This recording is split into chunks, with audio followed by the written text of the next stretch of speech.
Magharibi ya leo nasalimia kila mmoja wetu kwa jina ya Bwana na Mwokozi wetu Yesu Kristo. Ce soir, je salue chacun de nous au nom de notre Seigneur et son Jésus-Christ.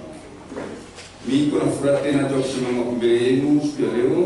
Je suis encore dans la joie de m'être tenu devant vous Na nipite asante et vous remercier kwa kila siku mkusanye kumbuka maombi yenu. du fait que chaque jour vous vous souvenez toujours de moi dans vos Na prières. tunaona Mungu wetu anatenda Nous voyons comment notre Dieu agit. na ndio kionyesho cha kusema C'est la preuve que niko mbele yenu siku ya leo. je suis devant vous aujourd'hui. Tasungulia kidogo yule neno la Mungu. Nous allons parler au sujet de la parole de Dieu. Hakuna kitu cha sasa. Il n'y a pas de nouvelles choses. Hivyo ndio tunasema Tout ce que nous parlons, Mungu ashakusemaka. Dieu en a déjà parlé. Si tunarepete tu kile Mungu ashakusemaka. Nous répétons seulement ce que Dieu a Kama déjà mtu dit. anapata kama maspektakle kwa chana, Même si quelqu'un faisait des spectacles divers, hakuna mambo ya sasa. il n'y a pas de nouvelles choses. Na vyote Mungu ashakusemaka. Mais tout, Dieu en a déjà parlé.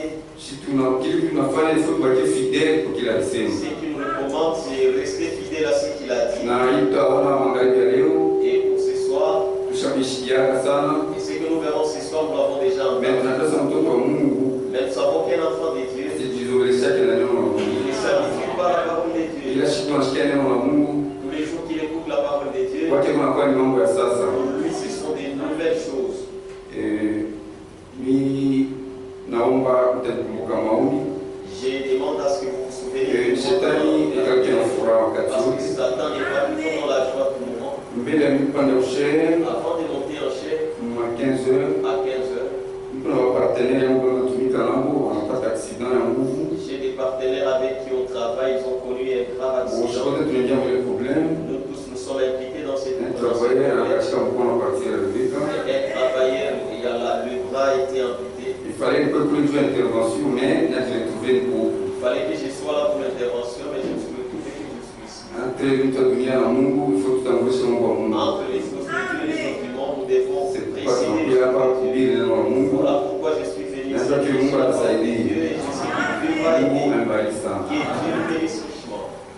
Mbele ya kusoma neno la Mungu naomba korali tuimbie wimbo 267 nyimbo za wokovu. Avant de lire la parole de Dieu, je demande à la chorale d'entonner 267 Nyimbo za wokovu. niveaux à wokovu. 267.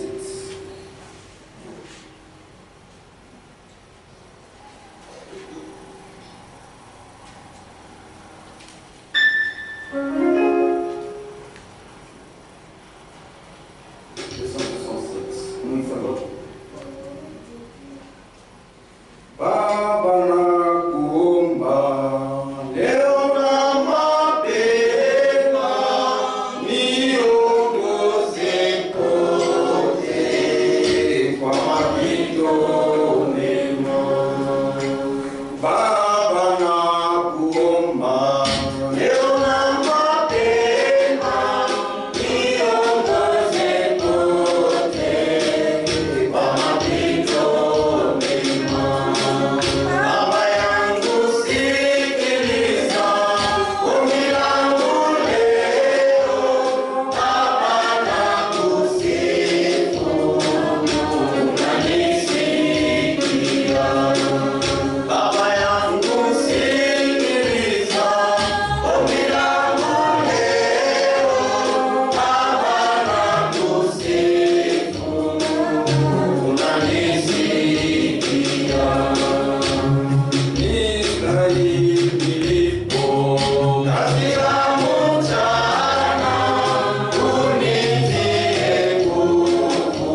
Saint notre Dieu, nakushukuru na kutia asante siku ya je leo te remercie et te suis reconnaissant aujourd'hui. kwa vile ruhusu nisimame mbele ya watakatifu Est-ce que tu as permis que je me tienne devant les baada ya cieux kufika msalaba Golgotha. qui fut mort à la croix de Golgotha? Ninakuwa mbele yako sa chombo cha bure, Je viens devant eux comme un vase inutile, niojitukuze ndani yangu mais que tu te glorifies, ili watoto wapate kubarikiwa. que tes enfants soient bénis. Shika nikusanyika siku ya leo Saisis les buts de ce soir, kwanza mwanzo mpaka du mwisho, début jusqu'à la fin. jina la Bwana Mwokozi Au nom de notre Seigneur et Sauveur Jésus-Christ. Amen. Amen. Mungu amebariki. Que Dieu nous bénisse. Tafungula Biblia yetu Juge Prenons nos Bibles dans Wamsi, chapitre 16 sura ya 16, verset 27 jusqu'à 28. shairi ya 27 mpaka 28. La maison était remplie d'hommes et de femmes. Nyumba ilikuwa yenye kujaa na wanaume na wanawake. Tous les princes des Philistins étaient là. Baakida bote Bafilistino balikuwa pale. Il y avait sur les toits environ 3000 personnes, Pamalata kulikuwa kadiri ya watu 3000, hommes et femmes, wanaume na wanawake. qui regardaient Samson jouer. Wanaanza kuangalia Samsoni kucheza. Alors Samson invoqua l'Éternel et dit, Pale Samsoni akalika Bwana akisema, Seigneur éternel, Bwana wa milele, souviens-toi de moi, unikumbuke je te prie. na kuomba. Oh Dieu, Mungu, donne-moi de la force seulement cette fois, unipatie nguvu tena mara hii, et que d'un seul coup, na kwa mara moja tu je tire vengeance des Philistins pour mes deux yeux. nirudishe kisasi kwa Filistino juu ya macho yangu mbili. Naweza kukana? Pouvez vous rasseoir. Kisha leo Notre thème d'aujourd'hui, tutasumbulia juu la Samson. nous allons parler au sujet de Samson. Na kishima yetu mingi ya mahubiri tunasema Et notre prédication est basée sur le thème intitulé encore une fois Seigneur. Mara ingine tena Bwana. Mungu amebariki sana. Amen. Encore une fois Seigneur. Mara ingine tena Bwana. Samson anaomba bahati mara ya pili. Samson a demandé la seconde chance. Mungu nisaidie tena mara nyingine. Seigneur, aide-moi une fois encore. Na sisi ndio tunakaa tunakotola. Et c'est comme ça que nous aussi, quand nous fautons, Tunaomba kwa Mungu unipatie bahati mara nyingine nous tena. avons toujours l'habitude de demander à Dieu, donne-moi, accorde-moi encore une Tukufe na fois badili yangu. pour que je meure avec mes ennemis. Na tunasumbulia hata kwa nguvu ya Samson. Et nous parlons toujours au sujet de la force de Samson. Sasa leo tutaona ni juu ya nini Mungu anapenda kutuma Samson. Et aujourd'hui, nous allons voir pourquoi Dieu a voulu envoyer Samson. Na Samson alikuwa kujie. Et comment était Samson. Na ndio kile tutaona leo. Et c'est ce que nous verrons aujourd'hui. Tutarudia mu Juge chapitre 13. Nous allons retourner dans Juge, sura 13. Tenda polepole. Nous allons lentement. Juge chapitre 13. Wamsi sura ya 13 shairi ya kwanza. Les enfants d'Israël firent encore ce qui déplaît à l'Éternel. Watoto wa Israeli wakafanya tena vitu bila kumpendeza wa milele. Et l'Éternel les livra entre les mains des Philistins Wa milele akawatoa mikono ya Wafilisti pendant 40 ans. kadiri ya miaka 40. Mungu amebariki sana. Et Dieu nous bénisse richement. Tunajua kusema Israeli Nous savons qu'Israël, ni taifa ya Mungu. c'est la nation de Dieu. Hakuna mtu anaweza kutawala Il Israeli n'y a personne qui puisse dominer sur Israël kama ila Mungu yeye si mwenyewe. ce n'est Dieu lui-même. Mungu yeye mwenyewe alipashi atawale Israeli. C'est Dieu lui-même qui devait régner sur Israël. Na chaque fois Israeli anatawaliwa na mataifa mengine, Chaque fois qu'Israël était dominé par d'autres nations, ni Mungu ndio anautorize wakati kupingia kule utumwa. c'est Dieu qui autorisait afin qu'il soit apporté dans cet esclavage. Hapa Israeli alifanya dhambi mbele Ici, ya macho ya Mungu. Israël a commis le péché devant Dieu.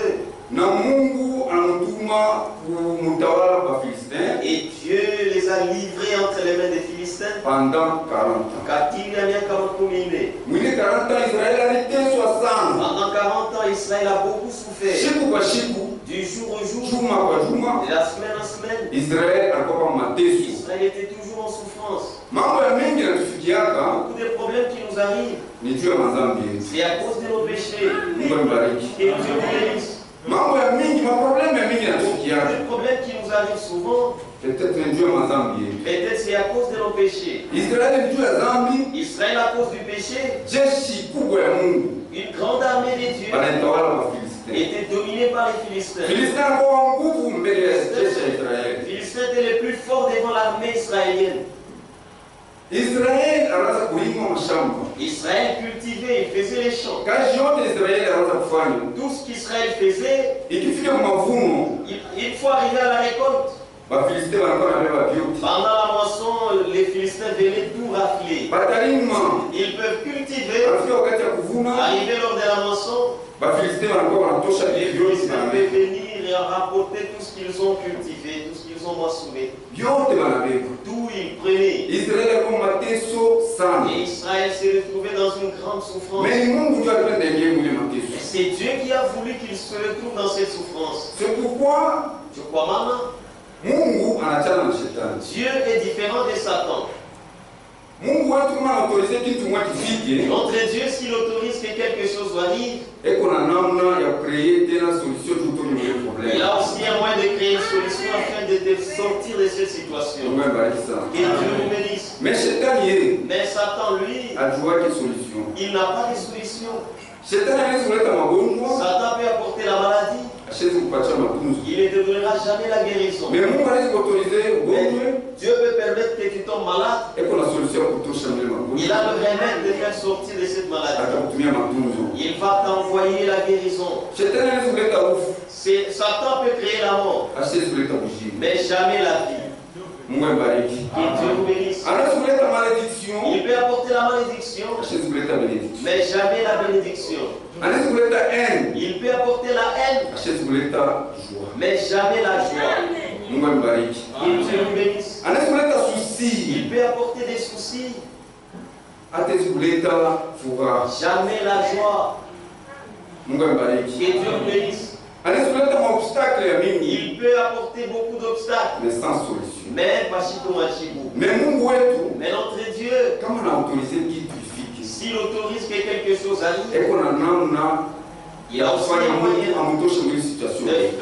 de faire sortir cet homme dans cette situation. Na wakati Israeli alikuwa mwile madifikulte, Et quand Israël était dans toutes ses difficultés, Mungu ashikumwache Israeli mashiku yote. Dieu n'a pas abandonné Israël depuis tous ces Mais temps. pendant les 40 ans, Pendant ces 40 ans, alikuwa mwile mateso yote. il était toujours dans toutes ses souffrances. Mais Mungu alifanya nguvu yake yote Mais Dieu a fait tout son possible kwa kumtosha Israeli mwile difficulté. afin de sortir Israël dans toutes les difficultés qu'il avait. C'est pourquoi Je crois mal. Mungu Dieu, eko ngambo ya vizuri vyote vile tunapata. il est du côté des bonnes choses que nous recevons. Na shetani eko ngambo ya vibaya vyote vile Satan tunapata. est du côté où il y a de mauvaises choses qui nous arrivent. C'est pourquoi shi batoto ya Mungu C'est pourquoi nous, enfants de Dieu, tunapasha kuwa na matendo mema. nous devons toujours avoir des bonnes œuvres. Tunapasha kuwa kufanya Nous vizuri devons toujours poser des bons actes. parce que ndio vile vinatoka kwa Mungu. Mais c'est ce qui vient de Dieu. Vitu vyote vibaya vile vinatoka ni kwa Toutes shetani. les mauvaises choses viennent de Satan. Mungu alibariki Et sana. Dieu nous bénisse Na richement. mbele ya Mungu Et devant Dieu, hakuna obstacle. il n'y a pas d'obstacle. Alikufa kumsalaba Il est Golgotha, mort à la croix de Golgotha. anasema yote Il imekwisha. a dit, tout est accompli. Akubakie ndeni tena. Il n'y a aucune dette qui est Hata restée. mambo kama inafika, Même si un problème arrive, wewe kumbuke ile kazi alifanya msalaba Golgotha. souviens-toi de l'œuvre qu'il a opérée à la croix de Golgotha. Anakuomba wewe kwetu na imani. Il te demande que tu aies la foi. Na imani Et la foi inakukuta vyote vile viko promesse ya Mungu. attire tout ce qui est dans la promesse de Dieu. Mungu abariki Que Dieu sana. vous bénisse richement. Tutasoma mbele. Lisons d'abord. Moi encore une fois, seulement Seigneur. Dans mara ingine tena Bwana. Page 3, Kurasa wa 3, paragraphe 14, wazo 14. tutaanzia katikati. Nous allons commencer au milieu. Jésus Yesu a dit dans ses dernières paroles, Yesu alisema mwi maneno yake ya mwisho, c'est accompli. ilitimilika. Chaque bénédiction de la rédemption Kila baraka ya ukombozi a été complètement acquise. ilinunuliwa, yote ya kueneana. La colère ardente de Dieu Kasirani ya moto ya Mungu contre les péchés, juu ya dhambi, quand il est devenu péché pour nous, wakati alikuwa dhambi juu yetu, la dette a été payée. deni ililipiwa. Satan n'a plus de pouvoir. Shetani ana uwezo tena, Il peut seulement bluffer avec cela. anaweza tu kuvimba nayo. Par exemple, il peut bluffer avec cela. Anaweza kuharabisha nayo, Il peut bluffer avec vous là-dessus. Unaweza kuharamisha nayo yenu. Très bien. Sawa. Vous aurez à recevoir cela. Utapokea hili. Mais il n'a pas du tout de pouvoir. Lakini hana na uwezo kamwe. Tout pouvoir lui a été arraché au calvaire. Uwezo yote limenyang'anywa kule Kalvari. Et c'est là que le prix a été payé. Na ni pale bei ililipiwa. Il n'est qu'un buffet. Yeye ni wa kuharibisha tu. Si vous voulez écouter Kama unapenda kusikia. ce buffet, Kwa kusikia vile vitu vibaya, sawa. vous n'êtes pas obligé. Hauna shuti. Vous êtes libre ce soir. Jésus vous a rendu libre. Yesu alikutia huru. Et maintenant, Na sasa, si quelque chose dans la parole peut vous amener kama kitu kimoja mnene unaweza kupeleka à vous rendre compte que vous êtes libre par sa grâce, utakuwa kwamba uko huru kwa neema yake. oui, si quelque chose Hiyo kama kitu kimoja vous rendez compte, unavumbula. la parole vous le fait comprendre, Neno nafanya upate kuelewa ou un acte de Dieu, au tendo moja ya Mungu. que cela vous concerne, Ile na kuangalia. que cela nous concerne tous, Ile ni tuangalia shibote. qu'ensuite vous acceptez simplement cela sur cette base-là, Kisha tu nitika ile tu kwa ile msingi. alors vous êtes libre. Pale uko huru. Vous n'avez pas à éprouver une sensation différente. Wala una kusikia mchamko moja kwa chana. Vous n'avez pas du tout à éprouver une sensation différente. Hawezi tu kusikia mchamko tu kwa chana cha. Ce n'est pas basé sur cela. Ila iweko msingi pa ile. Jésus n'a jamais dit, Yesu asemanga kama, avez-vous senti cela? tusikia ile. Il a dit, avez-vous pris cela? Alisema uliamini ile. Il s'agit de la foi. Ni mambo ya imani. C'est notre foi. Ni imani yetu. Notre foi, c'est un bras. Imani yetu ni mkono. Un bras puissant. Mkono ya uwezo. Qui tient l'épée tranchante à double des yeux. Ya makari yote ngambo. Et cette épée à double tranchant Na ile mpanga ya makari ngambo mbili. peut arracher chaque promesse. Inaweza kunyang'anya kila malako. Et ce droit de la foi Na kwa imani est capable de brandir cette épée. na kwa imani ndio kuna uwezo wa kunyosha ile mpanga. Certaines personnes souffrent Batu bamwe wanateswaka d'un très grand faiblissement na udhaifu kubwa sana ya kiroho. et ils ne peuvent découper Na hawawezi hata kukata. une égratignure Kukata hata kilonda kalo. juste assez pour adhérer à une église. Juu ya kuingia mkanisa mwa fulani. Mungu abariki. On s'arrête là. C'est-à-dire imani C'est-à-dire la foi, ni mkono. c'est un bras. Hiyo unakuta mapromesi yote Mungu anataka. Toutes les promesses que Dieu nous a promises. Donc hivi kuapa Comme tu es là, Yesu alifanya yote msalaba. Jésus a tout fait à la croix de Golgotha. Mais kulomba Mais il te demande ukuye na imani. que tu aies la foi. Na kama unakuwa na Et imani si tu as la foi, utapokea yote kwa kutoka Mungu. tu recevras tout des dieux. Tunarudia msije yetu. Retournons dans notre sujet. Wakati Israeli anaanza kuteswa, Lorsqu'Israël souffrait, kulikuya il y a mjini moya dans un village, Soa, mtu moya jina yake ni Manoa. un homme qui se nommait Manoah. Na Manoa alikuwa na mke wake ashikanze kuzaa. Et Manoah avait sa femme stérile. Tutaisoma mu Juge chapitre 13 Disons dans Waamu sura 15 verset 2.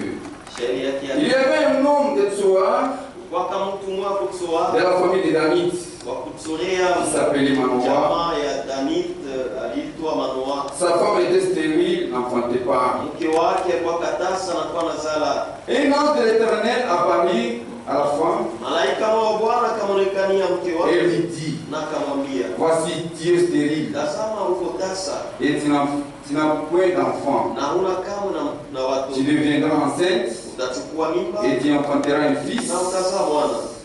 Mungu abariki sana. Et Dieu nous bénisse. Manoa alikuwa na bibi asiweze kuzala. Manoah avait une femme stérile. Mais yule bibi alikuwa bibi wa maombi. Mais cette femme était une femme de Kila prière. siku alikuwa anaomba Mungu ampatie mtoto. Elle priait, elle demandait à Dieu de lui donner l'enfant. Mais Mungu naenda kwa kanali mmoja ya kupata mtu kudeliver Et Israeli c'est kwa tout mtu mmoja ya 40 ans. que Dieu avait afin de donner un homme qui pouvait délivrer Israël pendant Mungu wetu de 40 ans. Pour dire que non, Tunasema ni Mungu wa impossible. j'ai toujours dit que c'est un Dieu des impossibles. Ni baba pale mwanzo sema hapana kitu ndio pale patakuwa kitu. C'est là que vous constatez qu'il n'y aurait rien, c'est là qu'il y aura Kulikuwa na quelque mtu chose. wa mimi mwingine ule wanaanza kuzala. Il y avait beaucoup de femmes qui enfantaient dans ces villages. Mais ça vile ni paradoxe. Mais comme lui, c'est un paradoxe. Alienda kuchakula na mwanamke ashizalaki. Il est allé choisir une femme stérile. Cette femme était au champ, en train de cultiver. C'est pourquoi, Partout tu es, sois avec Dieu. La femme de Manoah qui cultivait, elle cultivait avec Dieu. Elle demandait à Dieu qu'est-ce qu'elle avait dans son cœur. Tous les jours quand elle cultivait, elle dit que je ne m'approche pas à la boisson, que je ne me suis pas de quoi que ce soit. Le mari a dit, c'est ça. Il a dit, il m'a dit, lorsque ce fils sera né, mais c'est un naziréen. Le rasoir ne passera pas sur sa tête. Parce qu'il est consacré à l'œuvre de Dieu. Et c'est lui qui va délivrer Israël de main des Philistins. Et Dieu bénisse richement. Chapitre 1, verset 4. Le verset 4. Maintenant, prends bien garde. Ne bois ni vin, ni liqueur forte, et ne mange rien d'impur. Car tu vas devenir enceinte et tu enfanteras un fils. Les rasoirs ne passera point sur sa tête. Parce que cet enfant sera consacré à Dieu de le ventre de sa mère. Et ce sera lui qui commencera à délivrer Israël de la main des Philistins. La femme alla dire à son mari, l'homme de Dieu est venu vers moi. Il avait l'aspect d'un ange de Dieu, un aspect redoutable. Je ne lui ai pas demandé d'où il était, et il ne m'a pas fait connaître son nom.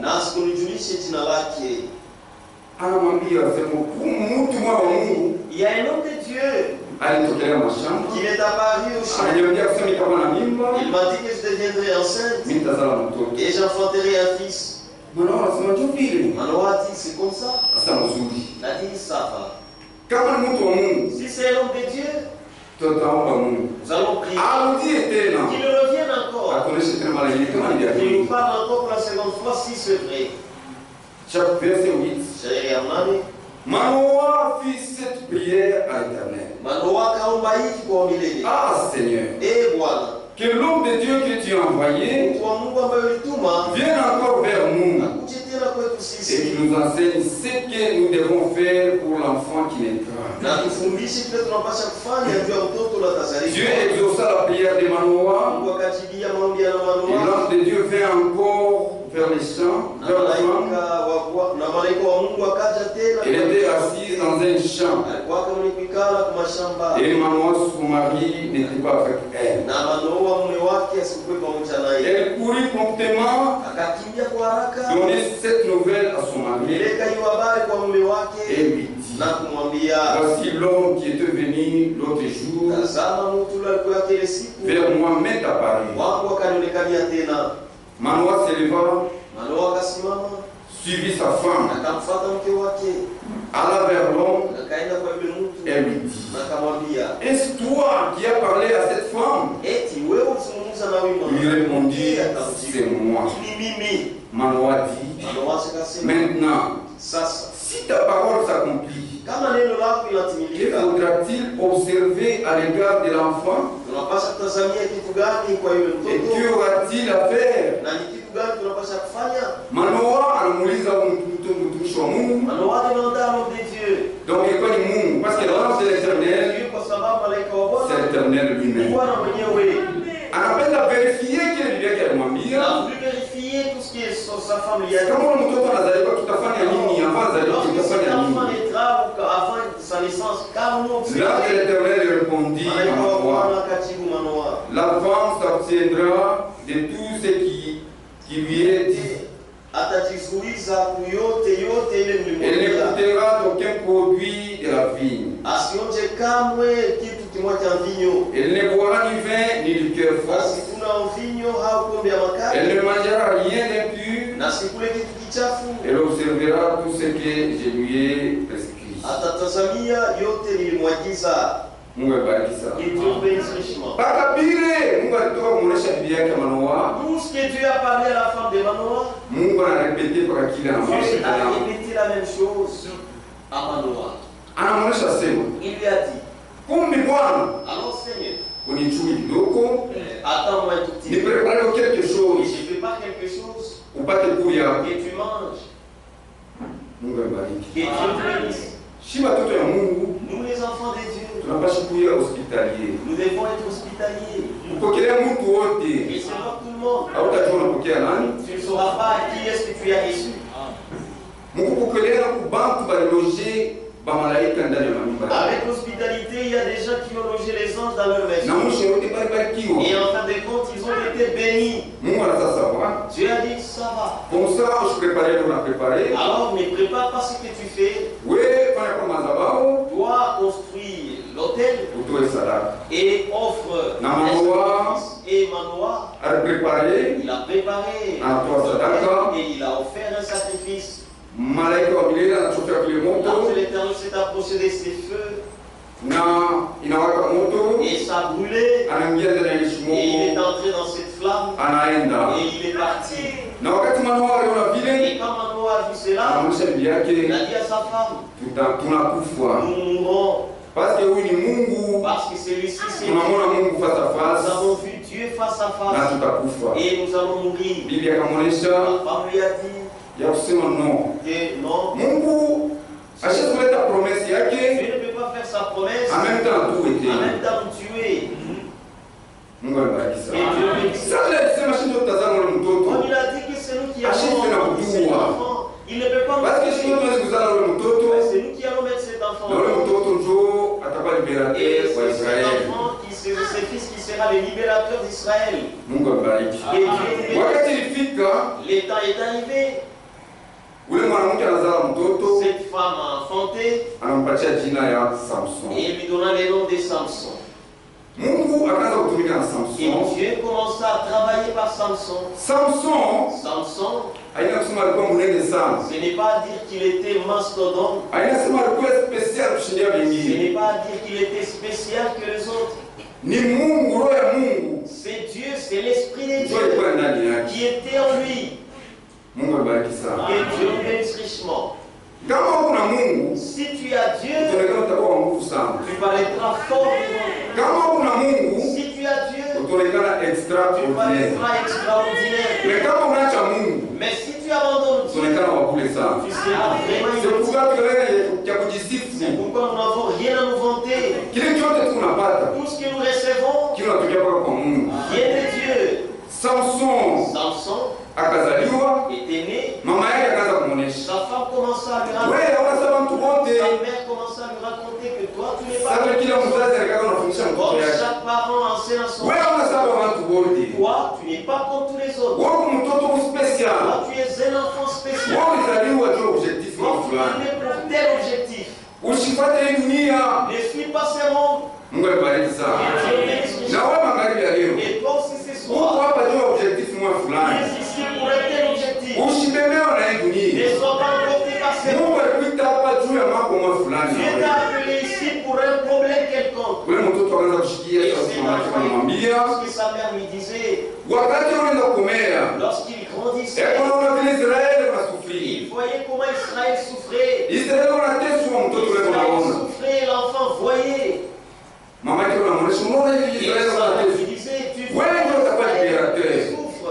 C'est toi qui seras libérateur. Usifanane na hii dunia. Alors ne ressemble pas au monde. Wewe Toi, una secret. tu as un secret. Mungu anaweka secret ndani yako. Dieu a mis un secret en toi. Usikakate nywele.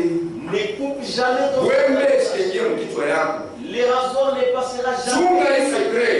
Garde ce secret. Usikaoneshe huyu mtu. N'en parle à personne. Mungu abariki sana. Et Dieu bénisse. Na huyu mtoto wa Mungu una Et secret. toi aussi, enfant de Dieu, tu as Secret tunayo. le secret que nous Ni avons. neno la Mungu C'est litushakuja. la parole de Dieu que nous gardons dans notre cœur. Tusitrairi neno Ne tunashikia. trahissons jamais la parole que nous écoutons. Samson akaanza kumea, Samson grandissait, akaanza kumea, croissait. akaanza kuona vile Israeli wanateswa. Voyez comment Israël souffrait. Alors, kana nakumea, Alors, quand il était mature, Alors, il fallait qu'il y ait une provocation afin d'attaquer les Philistins. Il n'y avait pas un moyen par lequel l'Esprit de Dieu est entré en lui et commença à les pousser à les provoquer les Philistins. Comment il va les attaquer? Un jour, Samson voulait épouser. Il est allé à Timna. Il a trouvé une femme. Et il est venu rapporter cela à ses parents. Père, je viens de trouver une femme du côté des Philistins. Alors, épousez-moi cette femme. Alors que ses parents ne savaient pas que c'était l'Esprit de Dieu qui les poussait à faire cela. Il commençait à dire à Samson, si tu ne vois pas une femme à prendre un mariage, il a dit, seulement cette femme-là du côté parmi tes frères ici. Ne vois-tu pas une femme à prendre un mariage? Non, c'est seulement celle que j'ai vue là-bas. Que Dieu bénisse. C'est comme parmi nous. Tu peux trouver une femme ou un mari. Les parents te conseillent. Et dire que non, parmi les enfants de Dieu, pourquoi tu vas épouser ailleurs? Non, moi c'est seulement celle-là, sinon je vais m'épandre. Tu mourras. Dieu a raison à ce qu'il dit. Parce que si tu vas prendre une femme dehors, elle va te sortir dans la volonté de Dieu, dans la vraie foi que tu as en toi. Samson a dit, c'est seulement cette femme-là. Juge 14, verset 3. Son père et sa mère lui disent,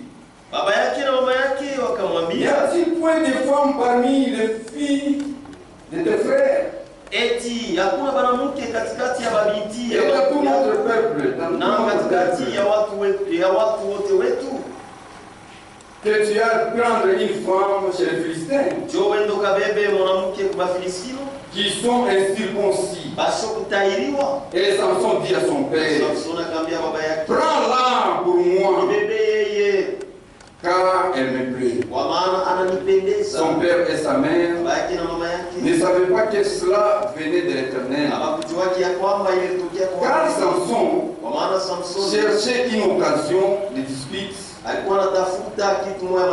la part des Philistins. En ce temps-là, les Philistins dominaient sur Israël.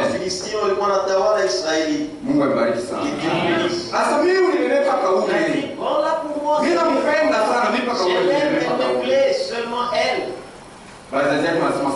Ses parents ont dit ça va. Comme ça, alors allons. Allons voir ses parents. Ils commencèrent à descendre pour aller voir les parents de cette femme que Samson avait vue. Lorsqu'ils descendaient, ils sont arrivés en cours de chemin dans un champ de vignes. Samson est entré dans les et il a laissé ses parents en cours de chemin. Quand Samson est entré là dans la bouche, il a trouvé un jeune lion. Et les lions s'est avancé. Il voulait dévorer Samson. Et Samson a senti une force se remplir en lui. Et il a déchiré la gueule de ces lions. Il a déchiré la gueule de ces lions. Après, il s'est senti faible. Cette force-là, il a dit, mais d'où m'est venue cette force? Cette force, il vient de Dieu. La force que nous avons, toute la gloire que nous avons, les rayons que nous avons, vient de Dieu. Aussi longtemps que nous gardons la parole de Dieu. Nous allons le voir doucement. Là, j'ai fait l'introduction seulement. Et nous allons entrer en profondeur. Il s'est retrouvé rempli de force. Et il a déchiré la gueule des lions. Et après, il s'est senti que la force l'a quitté. Il est parti, faisant chemin ensemble. Il n'a rien raconté à ses parents.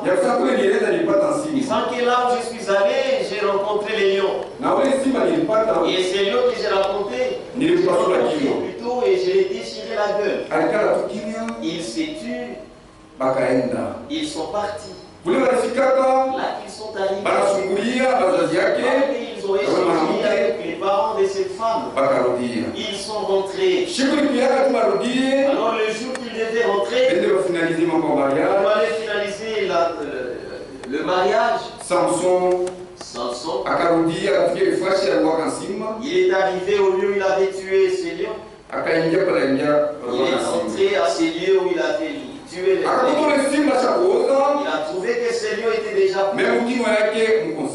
Mais dans la gueule de ces lions, il y avait le miel. Il a pris ce miel. Il commença à manger ce miel. Et il a pris ce miel. Il a donné à ses parents pour manger. Et ils mangeaient. Et ils sont partis jusqu'à arriver au lieu. Et quand ils sont arrivés là, Samson a organisé un festin. Et le festin qu'il a organisé. Et il a donné l'énigme. Il a dit, je vais donner l'énigme. Et dans cette énigme que je vais donner, si vous me répondez correctement, je vais vous donner 32 chemises et 32 autres chemises en réserve. Si vous ne me répondez pas pendant 7 jours, c'est vous qui allez me payer. Et Dieu nous bénisse. Nous allons tout doucement. Le premier jour, ils n'ont pas donné la réponse. Le deuxième jour, pas de réponse. Troisième jour, pas de réponse. Ils ont dit non, non. Il peut nous tuer cet homme. Alors, ils sont partis dire aux parents de cette femme. Et non, c'est vous qui avez amené cet homme. Et il a donné cette énigme. Alors, comme c'est vous qui avez amené cet homme ici, faites le tout possible pour que cette femme qu'il insiste sur son mari afin de nous donner le secret de cette énigme, la signification de cette énigme. Lisons. Samson descendit avec son père et sa mère à Timna. Lorsqu'ils arrivèrent aux vignes de Timna, voici un jeune lion rugissant vint à sa rencontre. L'Esprit de l'Éternel saisit Samson et sans avoir rien à la main, Samson déchira les lions comme on déchire un chevreau.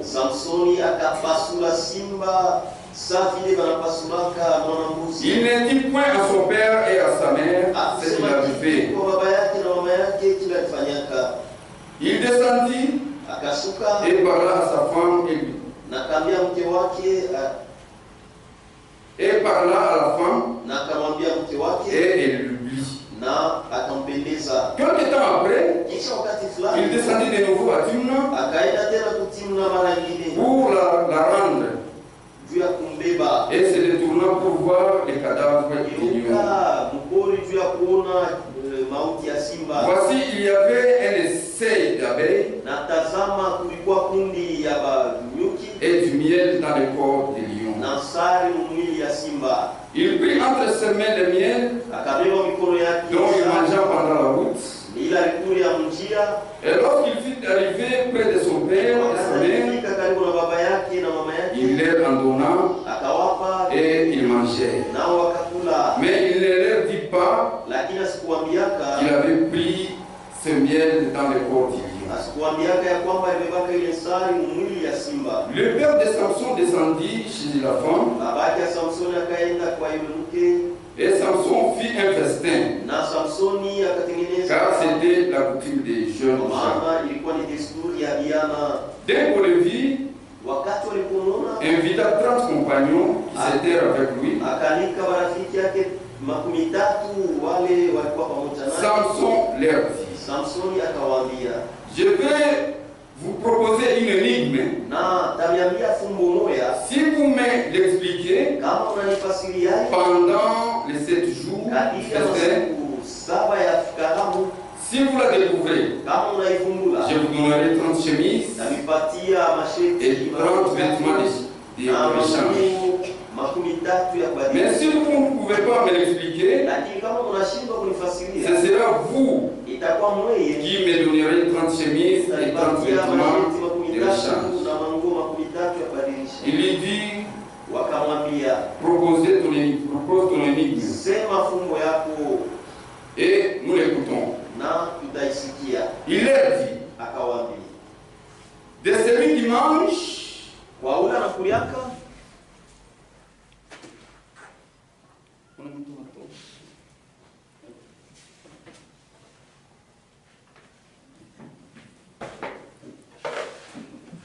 qui mange, est sorti ce qui se mange. Et du fort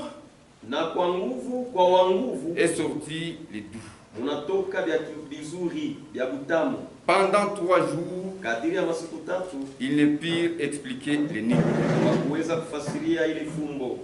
Le 7e jour, ils dirent à la femme de Samson: persuade ton mari et nous l'expliquer l'énigme.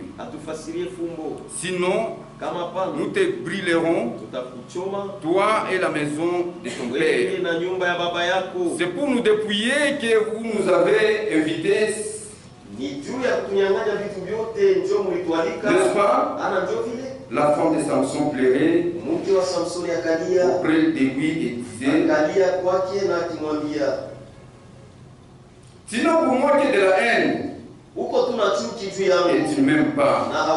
Tu as proposé une énigme aux enfants de mon peuple et tu ne me l'as point expliqué. Et il lui répondit: je ne l'ai expliqué ni à mon père, ni à ma mère. Ça s'est fait 3 jours.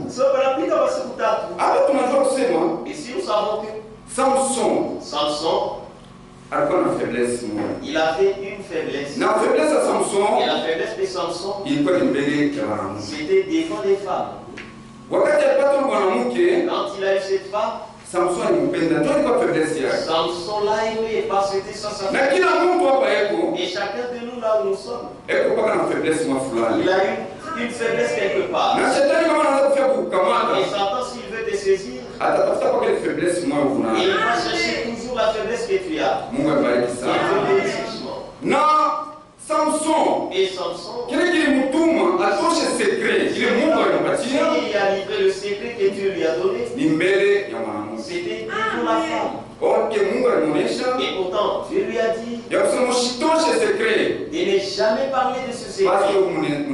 Parce que tu es naziréen. Mais la faiblesse à Samson, et la faiblesse de Samson, c'était devant la femme. La femme a persuadé Samson. Il a dit: Samson, tu ne m'aimes pas. Si tu m'aimais, tu allais m'aimer. Ça fait 7 jours, 4 jours. Ça fait 4 jours. 5 jours. 5 jours. Tu ne m'expliques pas l'énigme. Tu ne m'aimes pas. Samson, si tu m'aimes, explique-moi, donne-moi ton secret. Que veut dire cette énigme? Et Dieu lui bénisse. Samson lui a dit: mais cette énigme, Je ne l'ai expliqué ni à mon père, ni à ma mère. Alors c'est à toi seulement que je vais l'expliquer. Je ne le fais pas. Il doit fournir l'effort afin de m'expliquer cette énigme. S'il ne m'explique pas cette énigme, je vais les frapper, je vais les tuer. Que Dieu le bénisse. Ils vont venir toute la nuit, les Philistins, à la maison de cette femme-là. Et ils ont dit aux parents de cette femme que c'est toi qui as mené cet homme. Et il est venu nous faire cette énigme. En fait de compte, vous voulez que nous mourions. Alors nous sommes comme ceci. Si votre fille, votre fille doit aller dire à Samson et doit le persuader afin de lui donner l'explication. S'il ne lui donne pas l'explication de cette énigme, nous allons la brûler, nous allons vous brûler tous. Le 6e jour, Samson a livré le secret à sa femme. Il lui a dit, et dans ce qui se mange, de ce que mange et de ce qui est mangé, dans le fort est sorti ce qui est doux. C'est le miel. C'est-à-dire, j'avais tué un lion. Et dans le lion est sorti le miel. Et ce miel, nous l'avons mangé.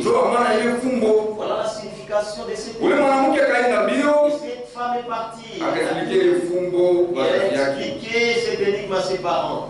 Et dire que venez, je viens de trouver le secret et l'explication de cette énigme. Et dans ce qui se mange, c'est le lion. Et dans l'effort est sorti le doux, c'est le miel. Cette femme, elle a parlé à ses parents. Et les parents ont appelé tous les Philistins. Et ils leur ont dit, nous avons trouvé l'explication. Alors appelez Samson. Et Samson est venu. Et ils lui ont répondu, nous allons te donner l'explication de cette énigme. La signification de cette énigme, de ce qu'on mange, c'est les lions. Dans le fort est sorti le doux. C'est le miel qui était dans ces lions. Samson a dit, vous connaissez l'explication de cette énigme parce que vous avez votre fille que je devais prendre en mariage. C'est elle qui vous a donné l'explication de cette énigme. Samson a dit, attendez-moi. Samson est allé en cours de route. Il a frappé 30 personnes. Et il a pris 30 chemises de 30 personnes. Et il a pris d'autres 30 vêtements en échange. Il est rentré, il a payé. Comme il leur avait dit, si vous me donnez l'explication, je vous donnerai 30 chemises. Et Samson a donné cela. Nous allons entrer en disant que lorsque Samson était né, son père et sa mère priaient. Et la Bible nous dit,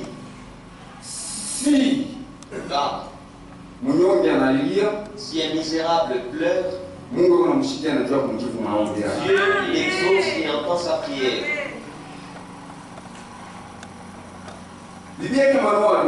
La femme de Manoah a prié. Manoah a prié. Mais Dieu leur avait donné l'enfant. C'est comme un jour. Bartimée à Jéricho. Qui était aveugle.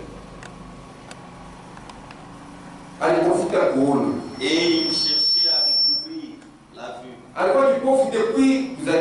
Il était aveugle depuis sa naissance. Mais un jour il a entendu que Jésus passait par là. Lui qui était aveugle. Mais il a entendu disant que Jésus passait. Il a entendu ses oreilles disant que Jésus passait. Quand on est dans la l'Éternel entend, il délivre toutes les un jour, qu'est-ce qu'on habite? Jésus passé. Il a crié, fils de David, aie pitié de moi. Fils de David, aie pitié de moi. Jésus s'est retourné. Il l'a regardé.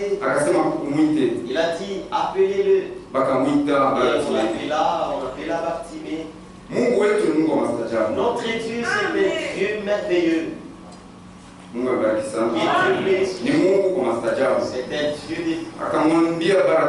Il a dit à Bartimée, que veux-tu que je te fasse? Bartimée a dit, que je recouvre la vue. Et Dieu a dit à Bartimée que les yeux soient ouverts et que tu recouvres. Et les yeux étaient ouverts, Bartimée a vu. C'est-à-dire, notre Dieu, c'est un Dieu mystérieux. C'est un Dieu paradoxe. C'est un Dieu paradoxal. Il fait des choses que là qui a impossible. Lui fera crier. Bartimée entendait. Mais ces jours-là, il avait vu. Il a suivi Jésus. Que Dieu bénisse richement. Samson, c'était ça sa faiblesse. Et c'était les femmes. Et ce soir, chacun de nous a sa faiblesse. Père tout. Mais ne perd jamais la parole de Dieu. Nous sommes tout simplement des leaders de l'intérieur. Que Dieu nous aide. Et de même nous allons entrer en profondeur. Que Dieu nous bénisse richement. Révélons demain. Et Dieu va nous aider.